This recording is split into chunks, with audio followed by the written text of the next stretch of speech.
Here are some creative techniques that'll help keep you on the right track toward that promising future. Remember, creativity is the first requirement for self-enterprise. Number 1, think on paper. You can't take a trip to somewhere new without a roadmap. You can't build a house with the plans in your head. You can't build a company with the business plan in your head. You can't seek venture capital with the financials in your head. But here's what you can do. Put it all on paper. Your roadmap, your blueprints, your business plan, your financial projections. When you put it on paper, you can analyze your path, solve your problems, and isolate what works and what doesn't. You can use this for your life as well. If you're faced with a mental roadblock, put it all down on paper. When you put a problem on paper, you take the emotion out of it.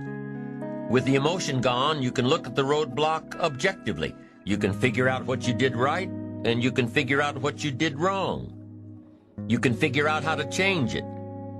So here's what you do. Pick a problem out of your head and pull out a piece of paper, then draw a line down the middle. On the left-hand side, jot down the problem. Just what is the problem? Write it out.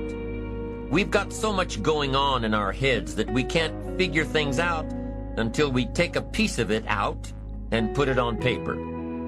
What is the problem? This is the problem. State it the best you can. Now, on the other side of this paper, you put the answers or the solutions. And I've got 3 questions to ask in order to find the answers. And by the way, these 3 questions can be used to solve almost any problem. Here they are. The first question you need to write down is this: what can I do? What can I do? Because you don't want to go any further than that if you can solve it yourself. What can I do? Then what you do is develop working papers. You start jotting down. I could do number 1. I could do number 2. I could do number 3. Here's some alternatives. Then you start analyzing them. Let's see, number 3. No, that one would take too long. I haven't got that much time. Okay, number 2, not sure. Okay, let's look at number 1. Maybe this is my best one, the one I thought of first. Now, if that won't work, here's number 2. What could I read? Maybe there's a book on my problem. Somebody spent a lifetime trying to figure out this problem. Maybe it's written out in concise language somewhere to give you the instant benefit of someone's advice. You don't need to reinvent the wheel. Do your homework and find the solution. And then you start developing some working papers on what you're reading. Book number 1, this guy's crazy. Book number 2, this guy's too shallow. Book number 3, this guy's got some interesting things to say about this problem. I'm telling you, if you want to solve a problem, the best questions to ask are number 1, what could I do? And number 2, what could I read? Don't miss the book that could help. So I'm asking you, don't sell yourself short here. You can find some answers. Now first, try to find them yourself from your own experience. Then second, if you can't find them yourself, now ask, what could I read? Go to the library. Go to the bookstore. Search your own library. Go back through your own journals to find the stuff that's been helpful and valuable to you. And see if maybe you've made some notes that could be helpful in your situation. Now, if that doesn't work, then ask question number 3. And question number 3 is, who could I ask? Now, guess what you're prepared with when you ask somebody to help you? You've got your working papers to show them. You say, you know, I've got my working papers. I've tried my best to figure it out myself. And that finally left me short. Here are some of the books I've read. I've researched this material and I'm still short. Now could I possibly ask you? And could you possibly help me? You can't believe how willing somebody will be to help you if, first of all, they've gotten the idea that you were willing to help yourself. So if you've got a problem, pull it out of your head and put it down on paper. Then ask yourself, what can I do? And if that doesn't work, ask yourself, what can I read? And if after researching all you can, you still can't come up with the answer, ask yourself, who can I find to help me? I promise you, if you try these ideas and ask these questions, when you've got a problem, you'll be able to solve about anything that gets in your way.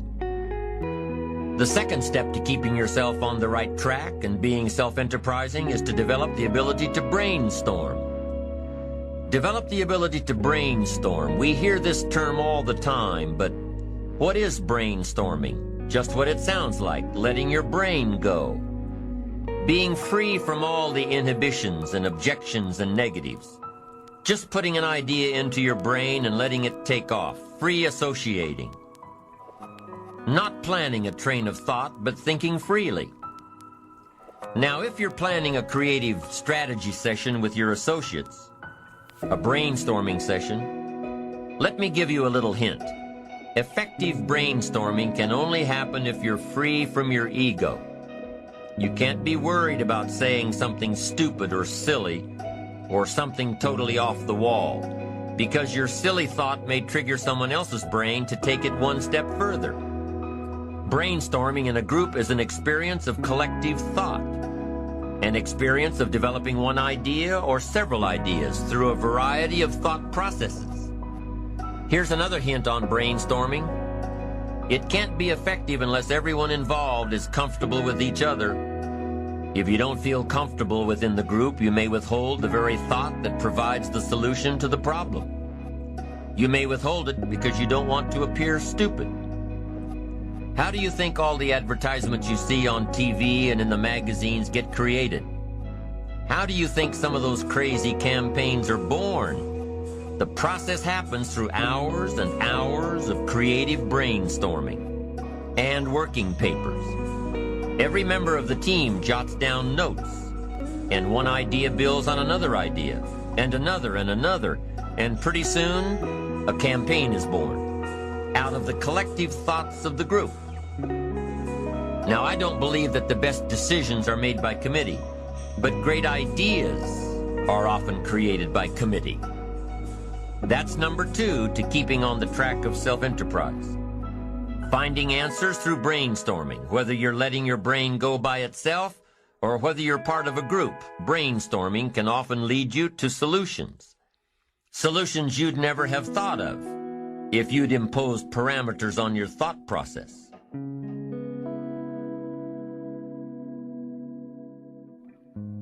Here's number 3 for creatively keeping on the track of self-enterprise. And it's really an extension of number 2. Number 3 says, imagine outlandish solutions. Get your brain out of the ruts by considering ideas without considering their practicality. Consider ideas without considering how practical they are. You see, if you allow yourself to think without confinement, you may come across a solution that seems totally inappropriate. But guess what else this type of thinking will do? It'll allow you to open up the process, which will eventually lead to totally appropriate solutions. The 4th creative technique for keeping yourself on the right track to self-enterprise is through flowcharts and doodles and formulas. That's right, doodling. The thing you got in trouble for in grade school is actually quite stimulating to the brain, because the way you think while doodling is quite different than the way you think while creating a flowchart or writing a formula. Your doodles may end up looking like some symbol that will trigger your brain to think of an alternative solution. Drawing creative doodles wakes up a different part of your brain. Try creating a flowchart showing the path to success. What does it look like? Is it a straight course? Is it a varied course? Does it have a lot of curves and corners and different angles? Try creating a flowchart to success. It doesn't matter if it ends up being accurate or not. What matters is that it's stimulating the creative thought process. And once you awaken that creative part of you, you'll be amazed at the opportunities that were always there. ones you never saw before. It's all a matter of how you look at life and opportunities. The fifth method of creatively staying on the self-enterprising track is to access the information highway. It's amazing the kind of information that comes across the phone lines these days. With your computer, either your home computer or the one you've got at work, you can go online with hundreds of services. You can access stock quotes. You can access worldwide newspapers. You can do research. You can call up a bulletin board and directly ask questions of other users. You can make new contacts, develop an entirely new network. By taking advantage of the electronic age, you can learn more than you could otherwise learn, meet people that you'd otherwise never meet. You can find information that your library may not have. You can share information and transfer files that you've never before been able to share. Many people are afraid of their computers. They don't take advantage of all their system has to offer. Work with your computer. Find out what types of information and services you can access. Use it as a new resource, a new specialized resource that's yours for the taking. The sixth technique for staying on track: commit yourself to learning. Feed your mind, sharpen your interest in two major subjects, life and people. Learn how you can better interact with others. Learn more on how to get the most from life. Learn all that you can so that you can become all that you can become. Learning is the beginning of a life worth living. Learning is the beginning of wealth. Learning is the beginning of happiness. Learning is the beginning of health. Learning is the beginning of spirituality and faith. Learning and searching is where the process of creating your own personal miracle begins. Learning is the beginning of self-enterprise. So there you have the 6 steps in creatively building your self-enterprise traits and ultimately building your ambition. Number 1, think on paper. Number 2, develop the ability to brainstorm. Number 3, imagine outlandish solutions to your challenges. Number 4, try to think in a different way using doodles, flowcharts, and formulas to spur your thought processes. Number 5, access your computer's capabilities to reach the information highway. And number 6, commit yourself to learning all that you can learn in an effort to become all you can become.